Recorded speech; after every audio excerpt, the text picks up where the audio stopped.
And from the report there by Ndesise, next to South Africa we go. Now, South African authorities are struggling to revive the country's economy amid the impact of the COVID-19 pandemic, which puts its debt rate in a bleak situation. Some economic experts attributed the country's growing level of debt to the cost of interest, which is higher than the economic growth.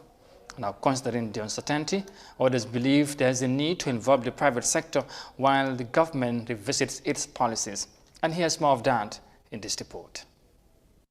The country's debt for 2020-2021 is around 3.6 trillion rand, and for the current year it's about 4.2 trillion rand, and climbing to 5.3 trillion rand in 2023-24. So it continues to rise, largely because our interest costs that we pay is higher than our economic growth, which means we don't generate enough tax revenues to pay for the debt service costs. Hence, it continues to accumulate. Analysts suggest that the government doesn't have a plan to grow the economy. If you look at the recovery of the economy, there's nothing new that's coming into the economy from their side over the next couple of years. So actually, unless they spend quite differently from what they have in the past, it would have no positive impact on the economy going forward. There's been a fair amount of debate on how government can cut its costs to better service its debt levels.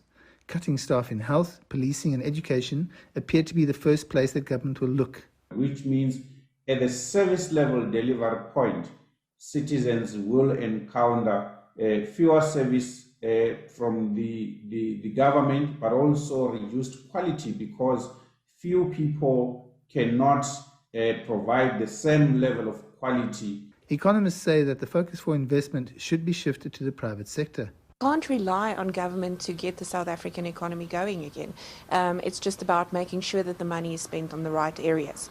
If you look at private sector investment, that is where our focus should be, and that is where I think new economic growth would come from. Of course, they need to fix a few things, Eskom being number one. The state-owned entities and government guarantees have been a drain on the country's budget. That needs to change, as does economic policy. That's the more durable way to deal with debt, but it requires the economic reforms that are going to lift investment and economic growth. For sustainable economic growth to happen, it's important that the government gets its debt levels under control. Otherwise, the country is going to be stuck in that quagmire.